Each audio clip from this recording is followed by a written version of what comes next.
സർവൈശ്വര്യ കാരണമായും വിപത്തുകളിൽ നിന്നും പല ആപത്തുകളിൽ നിന്നും സംരക്ഷിക്കുന്നതുമായ സൂര്യദേവന്റെ രത്നമായ ദിവ്യരത്നമാകുന്നു സ്യമന്തകം.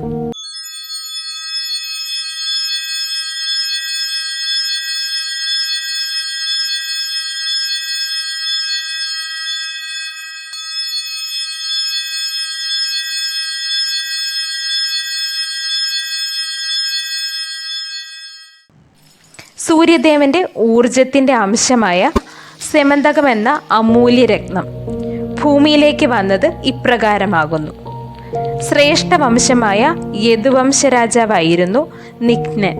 അദ്ദേഹത്തിന്റെ പ്രഥമ പുത്രനാകുന്നു സത്യജിത്ത്. നിഗ്നന്റെ അടുത്ത അവകാശിയും സത്യജിത്ത് ആവുന്നു. സത്യജിത്ത് യദുകുലത്തിന്റെ പ്രമുഖ രാജാതിരാജൻ ആയിത്തീർന്നു. സത്യജിത്ത് മഹാരാജൻ വളരെ ശ്രേഷ്ഠനും സന്മാർഗിയും സർവോപരി സദാ ഈശ്വരഭക്തനുമായിരുന്നു. സർവശ്രേഷ്ഠനായി സൂര്യദേവന്റെ അതിയായ ഭക്തനുമായിരുന്നു അദ്ദേഹം. അതിനാൽ തന്നെ സൂര്യ നമസ്കാരം ചെയ്യുക എന്ന പതിവ് അദ്ദേഹത്തിന് സദാകാലവും ഉണ്ടായിരുന്നു. അങ്ങനെ ഇരിക്കെ ഒരു നാൾ സ്നാനവും സൂര്യവന്ദനവുമെല്ലാം കഴിച്ചുകൊണ്ടിരിക്കെ രാജാതിരാജന് മുൻപാകെ സൂര്യനാരായണൻ പ്രത്യക്ഷനായി.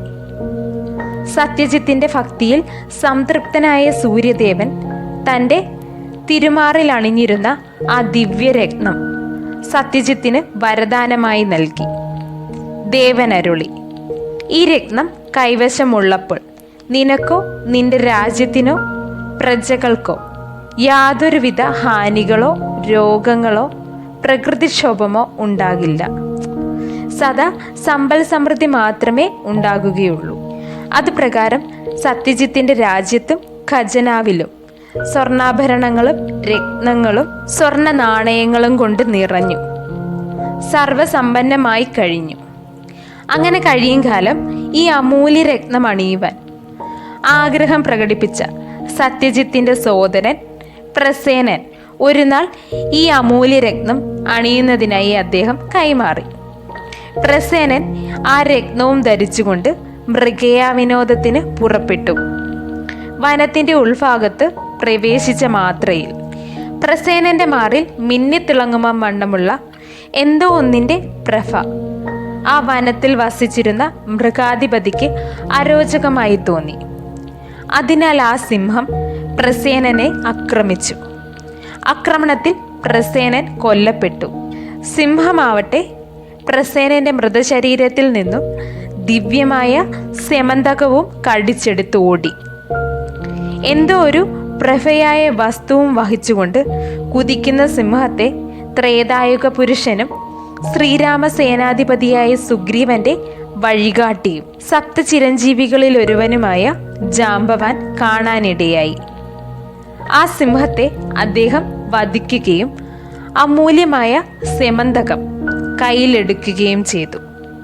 എന്നാൽ പ്രസേനന്റെ കൊലപാതകി ശ്രീകൃഷ്ണനാണെന്നും സ്യമന്തകം കൈക്കലാക്കുന്നതിനായി ഇങ്ങനെ ചെയ്തതെന്നുമുള്ള വൃത്താന്തം രാജ്യങ്ങളിൽ ചർച്ചയായി. എന്നാൽ ജനതയ്ക്ക് സത്യം കാട്ടിക്കൊടുക്കുവാൻ ശ്രീകൃഷ്ണൻ ഇറങ്ങിത്തിരിച്ചു.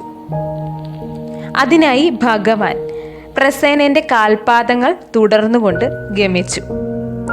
അങ്ങനെ ഗമിക്കും മധ്യേ പ്രസേനന്റെയും അദ്ദേഹത്തിന്റെ അശ്വത്തിന്റെയും ജഡം ഭഗവാൻ ദർശിക്കാനിടയായി.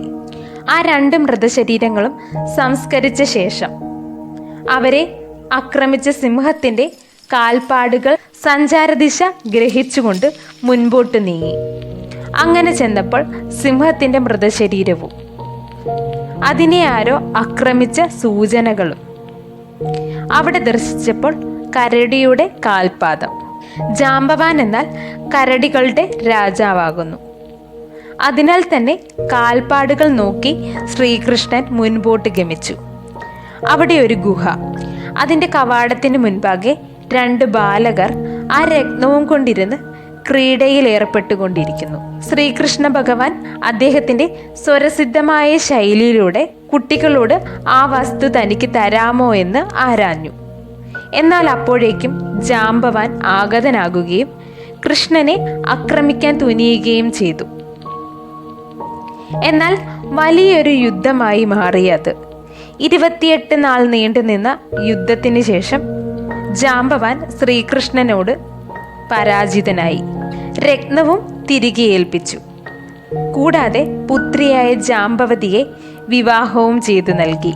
രത്നം സത്യജിത്തിനെ ഭഗവാൻ തിരികെ ഏൽപ്പിച്ചു. നടന്ന സംഭവങ്ങളെല്ലാം തന്നെ ഭഗവാൻ അദ്ദേഹത്തിനോട് ധരിപ്പിച്ചു. എന്നാൽ പശ്ചാത്താപത്താൽ സത്യജിത്ത് രത്നം തനിക്ക് വേണ്ടെന്നും മഹാത്മാവെ അങ്ങ് സ്വീകരിച്ചു കൊള്ളുവാനും അരുളി. പ്രായച്ചിത്തമെന്നോളം സത്യജിത്തിന്റെ മകളും ശ്രീകൃഷ്ണന്റെ ഭക്തയുമായിരുന്ന സത്യഭാമയെ ശ്രീകൃഷ്ണന് വിവാഹം ചെയ്തു നൽകി.